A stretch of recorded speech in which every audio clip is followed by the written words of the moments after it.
Welcome to Rock Gut Podcast. Rock Gut Podcast is brought to you by Blackbird Tattoo and Piercing, 300 South State, Clearfield, Utah. I was up there yesterday, and Cameron was piercing people like a fucking madman, and it was pretty cool. But yeah, today I have my dear friend Nicole Sorensen, and we're talking about when she was working as a cocktail waitress in a strip club. So, I worked at a strip club. Yeah, you did. But nobody ever believes me when I tell them that it was just as a cocktail waitress. They're like, "Yeah, that's it." No. She was on the pole. She was on the pole. She had the I pasties. did have to clean the pole. Oh God. I did. A lot of clam juice on that thing. No. Yeah.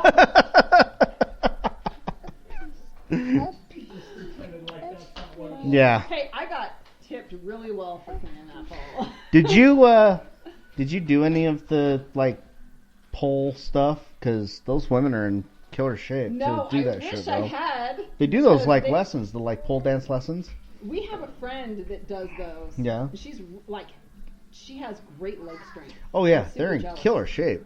I'm not gonna even negate that. I always wanted to just crush somebody's head with my thighs. I'm looking at her husband right now. He's waving. He's waving at me. He's like, try.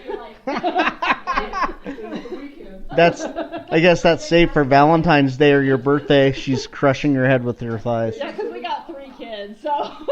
Good for you. Cheers, cute.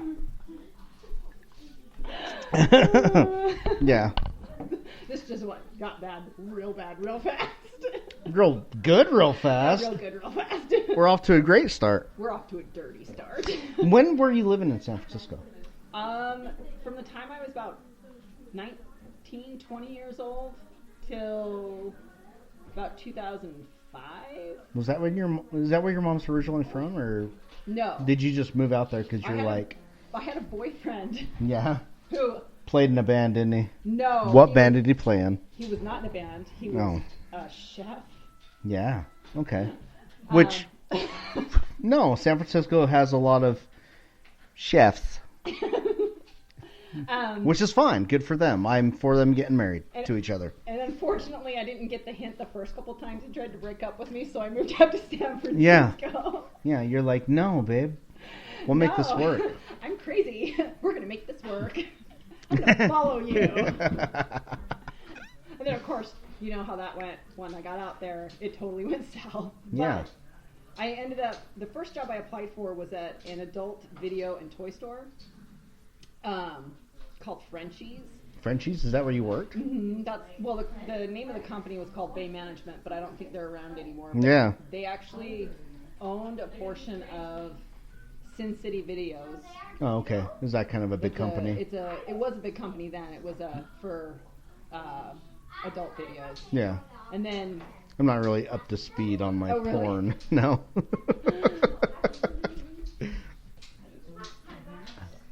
So they did a lot of.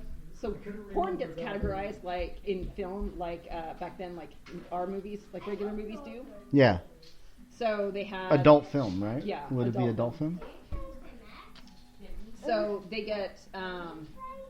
They did a lot of what you call gonzo, and gonzo films tend to be a plethora of everything. So there was a lot of group sex, a lot of lesbian, a lot of everything you could think of. It was a lot of different movies. But the store that I worked at, the guys that owned it, they actually started doing they started the quarter peep shows for the videos. So So where some guy had started the quarter peep shows with the live girls. Right. These guys were like, well, we can't always get live girls. So it was for the films. Yeah, and they sold magazines out of the trunk of their car back in the 70s and the early 80s. Jesus Christ. Could you imagine? Well, you made a lot of money off of it, so. Yeah, I guess you do. You're fairly well off now. Yeah. It's, So what years were you there? You said up to 2005, but 93? 93? 99. Oh, 99 to 2005. About 2005. Okay, I'm trying to think of what serial killers were around that area. Right at that time. Because Northern California has more serial killers per capita than, like, any other place in the country. So, there's a funny story. Let's hear it. What? Richard Ramirez was a friend of mine. I would call him Dick, and his breath always smelled bad. There was a rumor going around about the gentleman, about a couple of the gentlemen that worked in the store, that they were mafia connected. And for San Francisco? So what happened was a guy came in, he robbed the store. Yeah. And my coworker tried to go after him. Mm-hmm. She had gotten pepper spray from a cop. Yeah. And the wind just happened to be blowing just right. And when she got outside, the guy turned around and she tried to spray him in the face to get the item back. Yeah. And it blow-backed into her own face. Oh, fuck that. So you can hear this screaming, bloody murder, and she's running into back into the store, into the dirty public restroom. Yeah, gross. I'm not going to tell you much. And it was open? Because I've tried to go to public restrooms in San Francisco. She fumbled for a key, because there's two. There's usually someone shooting up in there. She fumbled for a key, got into the bathroom, slipped on something, figured out how to get to the sink with her eyes all just burning. Yeah. Washed her face off. Yeah. Came back out, and her makeup's all running, and she gets back. She never got the item, and we're not supposed to go after people. Why would you? She was an angry woman. She was just mad. Old school punk rocker. Old school punk rock. She lived off the streets. She listened to only certain punk rock bands. Yeah. And she was her family had money and they offered to help her out. She's like, "Fuck you, man. You're part of this establishment." Okay, go ahead. So she was this diehard punk rock girl. Yeah, some badass chick. And was just angry all the time. And she was bipolar, so she was on 30 different, tons of different medications. So she's like, "This is disrespect. I'll kill you. You give me my brother back. I represent this store. Get you." She's just way too dedicated, man. Super intense woman. And so she never got the product back, and it was a video, not. And the case was empty. That was the best part of the whole thing. We never left product on the floor that was full of anything. Of course not. People would steal it. No one wants to go to the cash register with porn. You don't want a human interaction with that.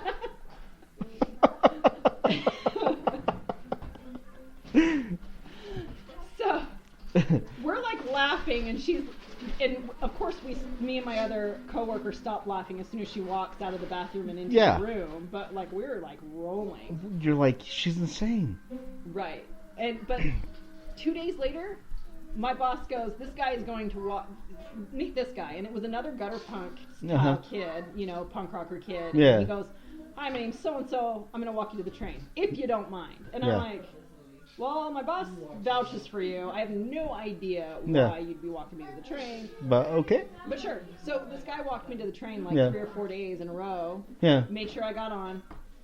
Waved me by. Yeah. And I was like, "Okay." Cool. And then I never saw him again after 4 days. Yeah. Huh.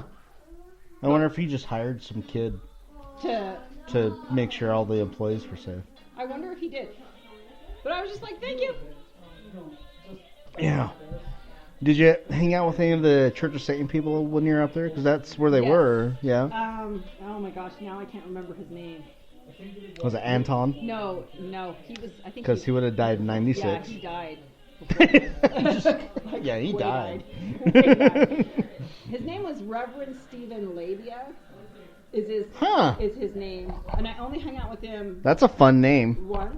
I've never heard of him, but yeah. And he did a lot of art. Yeah. And he actually painted with body fluids. Oh, okay, like poop and blood and cum and. Yep. All that shit? All blood, the above? All of the above. I know people that paint with blood. There's actually a local artist that paints with blood, but I also have another friend in Denver. She paints with blood, but not the poo. he paints with everything. I don't know if he does now, because I haven't talked to him for 20-odd years. Yeah. But, he's a really nice guy. Yeah. And it was funny because I asked him, because I was interested in the Church of Satan, and so I was asking him about it. I was like, what do you guys do? Do you guys have, like, do you guys get together? Is there parties? Are there, like, religious, sort of religious meetings? I guess they're not religious per se, but, no. We don't. There's like a convention sort of thing you can go to every year. Yeah. But nobody really talks to each other. Yeah. Not before social media. Yeah. Yeah. Like they aren't like best buddies that, hang out or anything. They're very antisocial individuals in some respects, not obviously. Yeah. Depending on the person. Yeah, it depends on the people, but yeah. But no, he took my picture and tried to get me to pose for him, and I was too afraid. I was very self-conscious at the time. Wait, what do you want you to pose in? Oh, nothing. It was full, like, nudes. He painted labias. Yeah. Like, vagina area and stuff like that. But what do you want to paint you with? I didn't, whatever medium he had. I'd be like, you're not painting with me, poop. I am not poop. Well, I think he takes pictures beforehand and then paints you later from photos. Fuck that, dude. You should have some kind of say. I'd be like, no, dude. I am not poop. I'm not poop. Paint me with something nice. No. But he did shove a whiskey bottle up his ass. For his birthday, or? For the mayor's birthday. The mayor's birthday? Yeah. Huh. The mayor hired him to do a party, and he... it's San Francisco. Fucking San Francisco, Jesus Christ. To do a party, and he shoved a whiskey bottle up his butt. Can we build a wall around San Francisco, please? No, because it's Jesus fun. And it's unique. Yeah, I guess it is pretty unique. Although I do hear that they have an app now where you can, like, take pictures of poop and put it on the app and say, don't walk down this street because there's lots of dog poop. It's not dog poop. Oh. I've been there once. I'll never go back. When Frenchie's was in between, this was my favorite thing. When people ask me, what stores are, like, you work at Frenchie's, where's that located? I said, it's in between a massage parlor and a homeless shelter. Oh, God. And, like, there is a meth rehab clinic underneath the massage parlor. So it's like, and we would get, the baths would leak from the massage parlor into the into the store. Gross. It's gross. So gross. God. It's like anytime someone talks about San Francisco, my opinion of it just decreases so much. Hi. Hey, I discovered lots of things about myself there. I shopped at some really cool record stores there, and I spent a lot of money at like really cool record stores there, which I could, and then I went to a concert out there. It was like way high up number Piers. It was like Pier 94. I don't know if that exists. It was in a warehouse. And a bunch of skinhead bands were playing, so I went to that, and that was pretty cool. But, man, we were there during the Iraq invasion of, I think it was 2003, and everybody and their dog was out there protesting it. Oh, yeah. Yeah, it was pretty wild. No, buddy.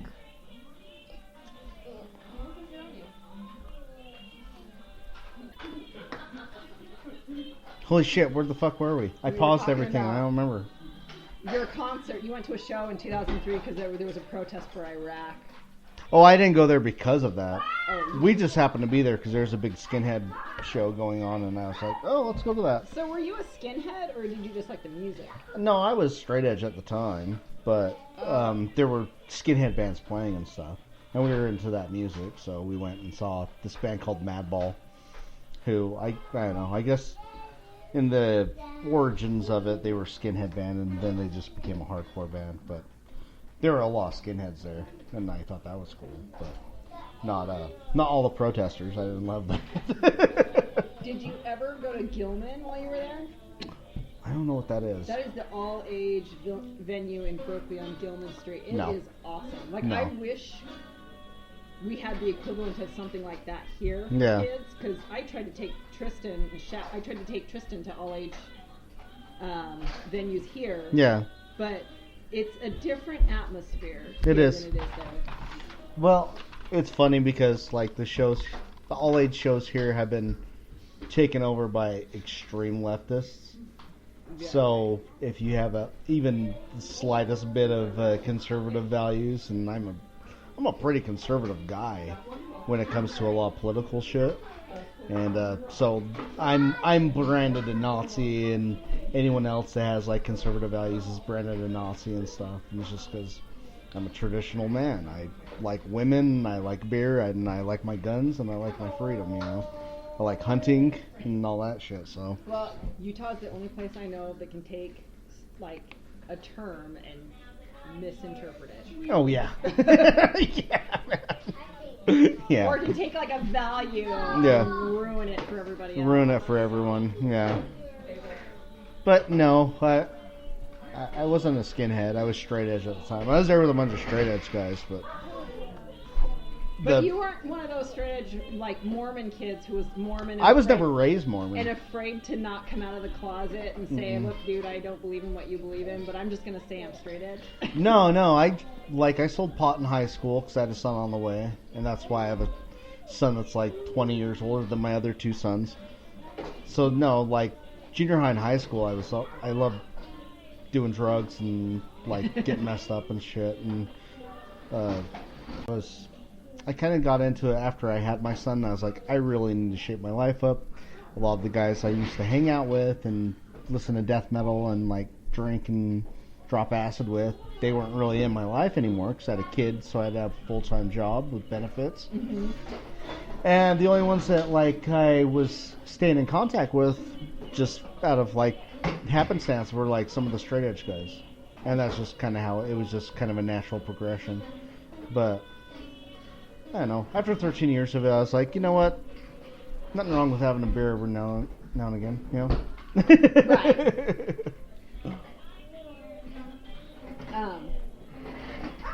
So there was a, so there was a bunch of bands that came into Gilman that I really liked. I'm sure they had a whole plethora. Like, well, did you ever hear, have you ever listened to Lux? They're not around anymore. So it's an industrial band, but they were fronted by a female vocalist. Yeah. And she was What Lux? How do you spell it? Luxt. Okay. Is it kind of like Skinny Puppy Ministry kind of stuff, or? Yes, more towards that. It's still unique, but more towards that. Because I always loved that kind of music as well. Yeah. I think Skinny Puppy, anytime they come through Salt Lake City, and it's been years and years, but I'll go see them. I have yet to see Skinny Puppy. Well, next time they come, me and you are going to go. Awesome. And fucking see Skinny Puppy. Because it's a crazy, wonderful experience. It's very dramatic. There's a lot of like costumes and theatrics that go on, almost kind of in the vein of like old Alice Cooper, but it always has like a political message, whether I agree or disagree with it. Like one time I saw him and there was a lot of vivisection and like animal rights stuff on the screen. I'm a big time hunter, but you know, whatever, I still enjoy the music. I could take what I wanted from it. And like last time I saw him, there's a lot of political stuff going on because of the Trump and all that stuff was going on. And I remember what song it was, but there was a video footage of Kim Jong-un's uncle being led away from the trial he had, and that was the same uncle that he was fed to the dogs. Did you ever hear about that? No. So they just had the footage of him just being led away from the little trial they had, but it was just like, you know what's about to happen. This motherfucker's about to be fed to dogs. But Ogre always has something to kind of point at humanity and say, you know, look at your ugliness, you know, look at what. he points out the obvious shitty things. But Yeah. There's stuff that does need to be pointed out. Which I like about his music. It's like, okay, he's not just pointing it out to point it out. He's pointing it out because it needs to be seen. It needs to be addressed, and it needs to be, yeah. And whether you agree or disagree, you could take something away from it, you know. Right. And I just think, I always thought that was pretty cool. And I'll always see Skinny Puppy whenever they come through. They're just incredible. They're fantastic. He was in, I like musicals. Yeah. He was in no, it wasn't Rob Zombie, my bad. He was in Repo Man, the musical. He was, yep. And I love that musical. Every Halloween, we get together as a family and watch it. Do you?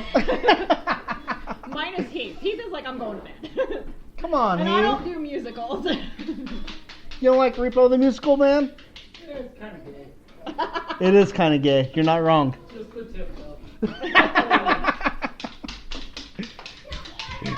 It's not full on Dead or Alive. It's a little bit of Boy George, though. Yeah. Ooh, have you seen Rob Zombie's third? I haven't seen the third film yet. The no. third film. I can't wait to see that. That's one of the films I want. Free from Hell. Yeah. I would. Out of the trilogy, my favorite so far is Devil's Rejects, and I really would wish he would do a spin-off, and I think there's a really great way he could do it with Danny Trejo and Diamond Dallas Page, because in Devil's Rejects they're like these bounty hunters that were released from prison. Do a backstory, like a film backstory about them becoming friends in prison, onto them becoming bounty hunters in the free world and just killing people left and right. And I think that would be such a great, gritty, like, horror, like, kind of spin-off movie. And I wish he would do that. Yeah, well, I do. I love Rob Zombie's films. I like his films, crazy. dude. I even like his remakes of Halloween. Yeah, I have no problem with them. I didn't like that he blamed on...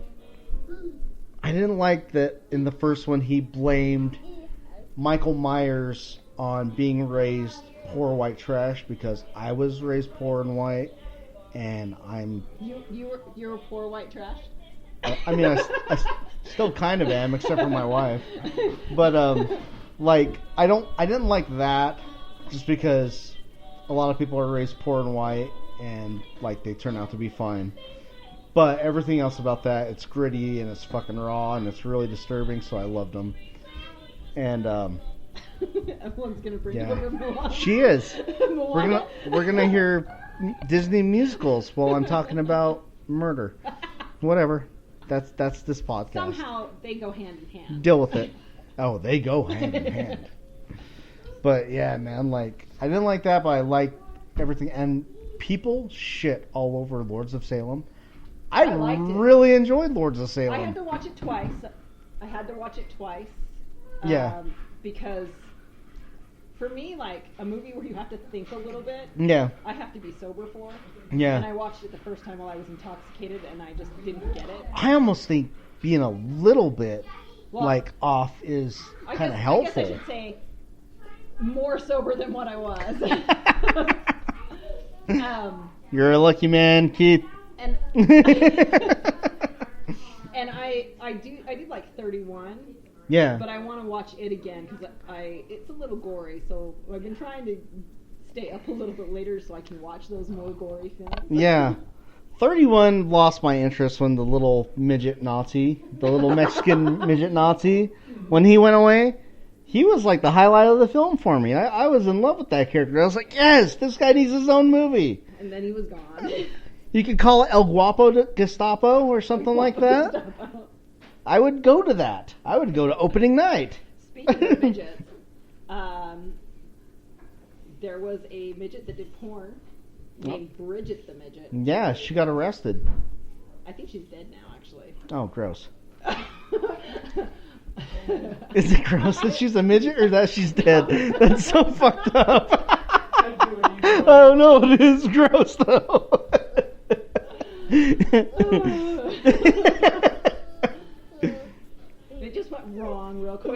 don't give a fuck. Fuck you guys. If you're offended, turn it off. But yeah, she did. She got arrested for like domestic violence recently, or stabbing her boyfriend, or something like that. I think, yeah. Something awesome like that. Yeah, because I can't get past their heads. So now that we've gone off the rails, I can't get past their heads. Like, their heads are normal, and they always look wrong. I don't know. Weird to me. So when just leave it, dude. Don't worry about it. When we were at Lagoon, speaking of midgets, there was a little person in the cart in front of us on the train, and Evelyn kept trying to like talk to them like they were a little kid, like, "Hey," she kept trying to pet him. Let's hang out, yeah. And I'm like, Evelyn, just let the poor teenage boy. I mean, he's on a date. It was obvious he was on a date with this girl, and you know they were at Lagoon Frightmares, and they were just on the train checking things out. And Evelyn's just ruined it for him. Like, "Hey," and she's all petting him. "Hey." What do I do? We should have sat in another cart. And he's like, eh. He's got the guy. She doesn't know. Yeah, right? Wait, what do you want? He looks like... You look like a kid. Sorry, man. Not her fault. Well, no. My oldest son... There used to be a midget that used to go to, like, hardcore metal shows. And I would often take my oldest son to, like, hardcore metal shows. And my son tried to, like, say what's up to him. Be like, "Hey, what's up, man?" And my son was, I don't know, he was like 8 at the time. Because he didn't realize it was a midget. He's just like, "Hey, what's up? You're like my size, so you're obviously my age." Yeah. And the midget kind of cool guyed him, and I was like, "You know what, motherfucker? It's not my kid's fault that you're a midget. You could at least be nice." I didn't say this to him, but I was just like, if this guy acts like an asshole to my kid, I'm gonna kick him across the fucking room. It doesn't matter how tall you are. No, be nice to people. Be nice to children. And here comes my child, and he's mad. And he wants to snuggle. You want to hang out? I'm sorry, dude. See, Joe's a nice guy. I think so. To my family. Yeah, To people I like, to people that's my family, and people I like, I'm very nice. Everyone else can get bent. You know? Well, everyone asked me, "Oh, you got 3 kids. Oh, you must like children." No. I like my children. I like my kids. I like most kids. Most kids are pretty okay. Because you can give them back at the end of the day. Here, take them. I'm off to work. But yeah. So how'd you get into the occult? Was that like before San Francisco or after that? That was when I was about 13 years old. Yeah. I got into... Sounds about the appropriate age to get into the occult. So my family is LDS. Yeah. And my dad wasn't LDS until I was about 15. His family's actually, well, his great-grandfather's Greek Orthodox. Yeah. And he allowed his son to convert? But my great-grandmother was LDS. Oh, okay. And she was really supportive of my great-grandfather. So they did lots of things at each other's churches. Yeah. And that's like what's important is that you get along and you love each other, right? Yeah. Well, my dad wasn't anything. He wasn't raised anything. I don't think he was ever baptized anything. Yeah. And he got baptized Mormon and started going to church with my mom. Yeah. And by that time, I was like, I'm done with it. Like 13, I was like, I'm going to go because I got to go. I love my family. But this is boring me to tears. It's just not my thing. Yeah. And so I got into Wicca around that time. Yeah. Because I had a friend's mom was a practicing Wicca. And so, like, when you see another parent and they have a really good relationship with their kid, you're like, oh, cool. That's a cool parent. And then there was a woman that used to read tarot cards at the fraternal order up in the canyon. Yeah. At the campground, she would read cards for the ladies, and I would watch her read tarot for these ladies. Yeah. And I was like, I gotta get that. That's cool. Yeah. That's awesome. And she was. Some of it was fun, and she was really thought she was really helping out these other ladies, but when I started reading about the history of tarot, it was actually a card game to replace gambling. Yeah. Because they couldn't use regular faced cards for... They were banned in like the 1500s. Yeah. So they made Tarocchi to replace poker. Yeah. And so then from then on, it was about, secretly playing poker without anyone knowing. Yeah, without playing poker. Yeah. We kind of covered that on the first time you were on here. Yeah. Like the history of like tarot and all that. And then you read my cards, and it was like, you're an angry person. No. All the stuff I already knew about you, Joe. You trust nobody, and you like even less people. No. So now mostly I use the cards as like a psychological tool. Mm-hmm. Just because when you bring something up to somebody and you put it in front of their face and they're asking you a question, you make them confront it. You make them confront it. Yeah. So it's not me doing the work; it's you. Yeah. If it's there is kind of a little mind fuck going on there. Yeah. But yeah, I got into that and I delved into everything. Like the history of the occult really was amazing to me. Like, and then, people having experiences with ghosts and demons. And so, and I was always, I always liked learning about that stuff. Yeah. Because it was really cool. It's fun. It's There's a dark side to it. It's attractive. It's like, oh, this is kind of secret. It's kind of, I don't know. It's kind of forbidden. You're not supposed to learn about it, so it makes it even funner or more attractive. Well, and even for me, because growing up LDS, they tell you those things are evil. Those things are evil. Those things are bad. I heard a lot in like kindergarten and first grade, and my family was an LDS. My mom was Lutheran, my dad was a biker. And that was his religion. I think Leonard Skinner was mostly his religion. Like you would hear the word the D people. Like the kids in my neighborhood would refer to the D people. You're like, what the fuck is the D people? You'd ask. Like, oh, they're devil worshippers. They worship the devil, or they're part of the devil, or they're part of that. And you're like, dude, you're in first grade. How do you even know about what a D people is? And this because of the parents and the satanic panic going on at the time. And unfortunately, that's when I was raised. Funny is now the satanic panic was like, that's really what it was. It was just a bunch of crazy religious people freaking out over nothing.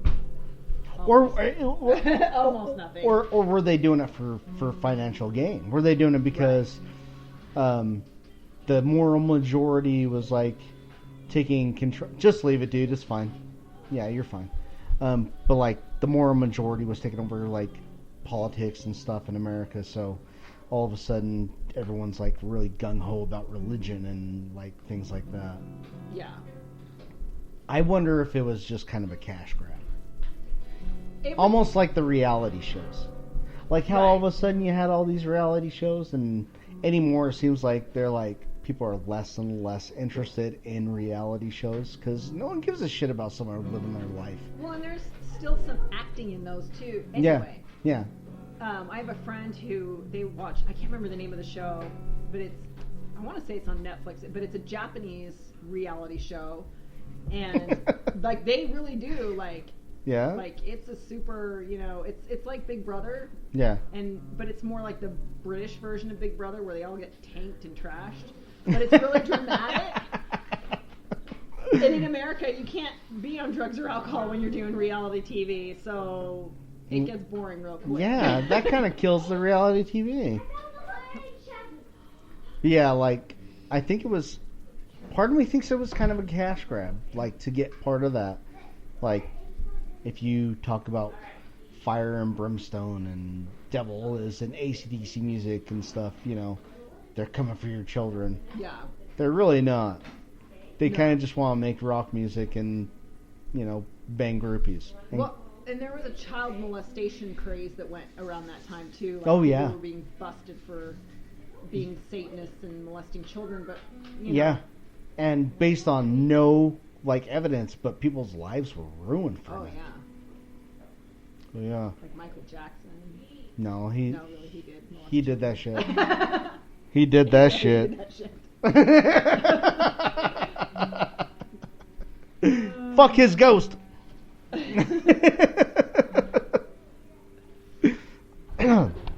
But yeah, there was like a daycare that got like busted, and they were like, all the kids were like, "Oh yeah, they had us do this," and it turned out to be total Bogus? like bogus. Yeah. Oh, there was this. Did you ever see or hear about the movie like There Is a Heaven? I can't remember if that's the name of the book. But this kid supposedly dies and swears he goes to heaven, and like literally 2 years ago or 3 years ago, he came out saying that it was all bullshit. Yeah. Like he just made it up, and he feels really bad, but he made it up. No, I didn't hear about that book, but there's a book about a girl that survived Columbine, and one of the guys was like, "So do you believe in your God now?" And she's like, "Yeah, that's how I was raised." And the dude shot her, and I don't know, somehow they like wrote a book about her, but it was totally like lies. Oh. And the girl that actually happened to lived, and she's like, "No, that's not even what happened." She's like, "That's how I was raised," and like I don't know, I'm kind of having a hard time really remembering it, but it's related to Columbine, a girl that survived. One of the shooters was like, "So do you believe in your God now?" And she said yes, and the dude pulled the trigger, and either there was a misfire or like she was shot, but she lived. But the evangelicals ate that shit up, man. They just went on a big promoting it, wrote a book about it and stuff, and used it. Ugh. But yeah, I don't know. People use anything for money, and I think that's kind of the end all be all of that. Is just like the satanic panic and whatever people can use, they're going to use to equal dollar signs. You know what I mean? Yeah. I love that meme of it's like Joel Osteen, and he's like, I know it's not a direct quote, it's just kind of making fun of him, and it's like, during the floods, I saw all these people drowning outside my church, and I was on my $1 million yacht, and I thought to myself, fuck them. And I was like, yeah, finally I agree with Joel Osteen. That's funny. Because I think that's like the true nature of that type of person. He's a millionaire, he doesn't care about people, he cares about money. Right. That's the end all be all of, I think, the nature of that type of person and organization. Oh yeah. Kind of got off on a tangent there, I guess, about the religion and all that shit. But whatever, dude, One time at Yeah. the porn store, Yes. it was Christmas season, and we had an employee party, but not at the porn store. They actually had I can't remember what hotel in San Francisco it's at, but the hotel, they would have puppies in the window for adoptions. Oh, for cute. adopted. Yeah. And they would have them in the window during the day, and Yeah, then take them in. Of course. And put them away at night. But so we went to the top of this hotel, and they were throwing this party, and one of the waiters bumped into me and spilt like a whole tray of champagne glasses. Did you punch him right in his face? No, I dropped down to help him pick it up, and my boss came up to me and he goes, "What are you doing?" And I was like, "The poor guy, it's my fault that he fell over. I'm just helping him." "You're not at work. We have people for that." And I was like, just trying to be nice. "Thanks. I'm sorry, guy. I can't help you." And he's like, "No, don't worry." He's all terrified, looking at me like, "Why are you helping me? Stop helping me.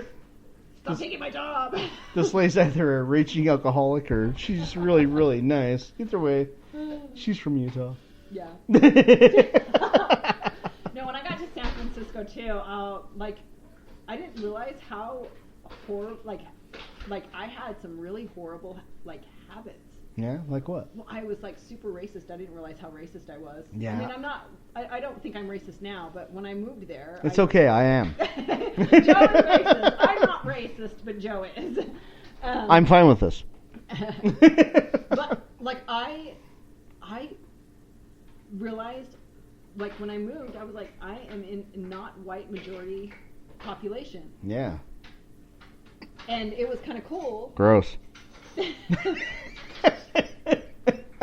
I learned a lot. I Yeah. learned a lot about different cultures and races, but anyway, I made a racial slur that was inappropriate. What was the racial slur? It was the N-word. It was really bad. All right. Hard R, or did you go with an A?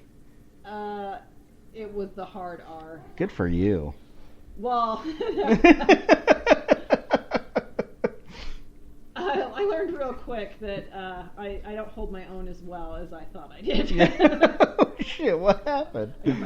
Well, he didn't whoop my ass. He could have. Yeah. He was like, he did a 180 on me and was like, and by the way, we're at the porn store while this whole situation is unfolding. Yeah. And he goes, you're going to feel really bad for that one day. And like, I was like mortified. I never, like, I did feel bad for it because he said I was capable. Holy shit, dude. I was so nice, and I learned that I was a horrible person.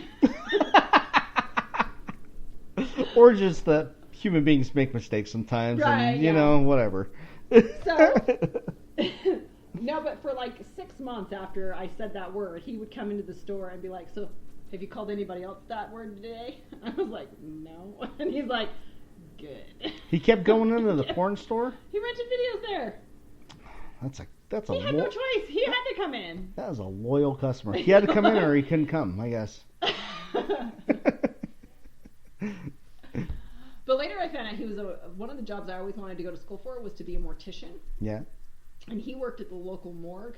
Oh, shit. Yeah. He got me he gave me a Grey's Anatomy book so I could like get a heads up on learning the inside. What a nice guy. Yeah, he was pretty awesome. He's like, I don't know if you really want to be a mortician. That's a really shitty job. I mean, like, you're dealing with people at the worst time of their life. I work in the morgue, and that's even worse, especially working in San Francisco. Yeah? And, but yeah, he was like, here's this book. You can read it. Then you can pass the classes. I was like, that's awesome. Wow. Just to think. All of that. Like, flowered and flourished out of you just calling him a nigger. Racism pays off, ladies and gentlemen. If you take anything away from this podcast, take that away. All the views expressed are not all of mine. No, they're mine. Fuck you. Holy shit, dude. That's pretty cool. That's a nice dude right there. Yeah, no. That's a nice guy. I made a lot of friends at the porn store. Yeah, I'm sure you did. You're the most popular lady at the porn store. I was the only lady, except my friend who quit shortly after I started at the porn store. Was that the one that tried to chase the guy down and get into a fight with him? Mace in her face, yeah. God damn, dude. Fuck all that. All right. We're going to catch you twerps on part 2.